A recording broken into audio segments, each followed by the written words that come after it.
Welcome to Sri சமையல். இன்னைக்கு கோதுமை மாவு போண்டா தான் செய்ய போகிறேன். வாங்க எப்படி செய்யறதுன்னு பார்க்கலாம். இப்போ இந்த கப்பால் 1 கப் கோதுமை மாவு எடுத்துக்கோங்க. தனி மிளகாய் தூள் ஒரு 1/2 ஸ்பூன், பேக்கிங் பவுடர் ஒரு 1/4 ஸ்பூன், ஒரு மீடியம் சைஸ் வெங்காயத்தை பொடியாக கட் பண்ணியாச்சு, இது சேர்த்துக்கலாம். தனி மிளகாய் தூள் கொஞ்சம் சேர்த்துருக்கேன், அதனால ஒரே ஒரு பச்சை மிளகாவை கட் பண்ணி சேர்த்துக்கலாம். கொத்தமல்லி தழையை பொடியாக கட் பண்ணி சேர்த்துக்கலாம். கருவேப்பிலை கொஞ்சமாக பொடியாக கட் பண்ணி சேர்த்துக்கலாம். 1 ஸ்பூன் அரிசி மாவு,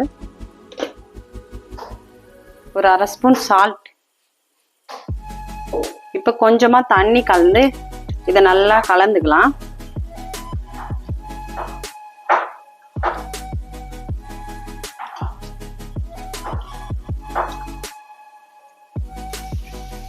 இப்போ மாவை நல்லா கலந்து எடுத்தாச்சு. இப்போ நம்ம எண்ணெயில் போண்டாவை போட்டு எடுக்க வேண்டியது தான்.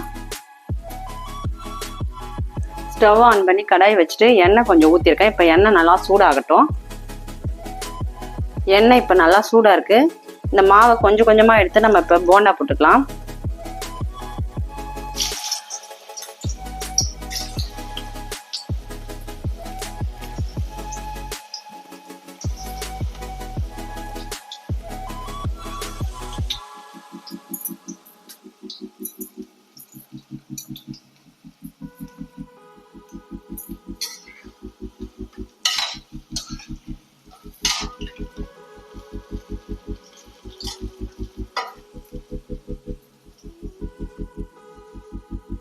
போண்டா சூப்பராக இப்போ வெந்து வந்திருக்கு.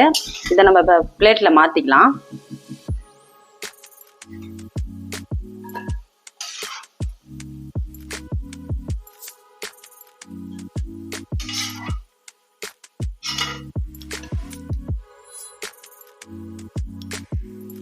இப்போ சூப்பரான கோதுமை மாவு போண்டாவும் தேங்காய் சட்னியும் ரெடியாக இருக்குது. போண்டா எவ்வளோ சாஃப்டாக இருக்குது பாருங்க.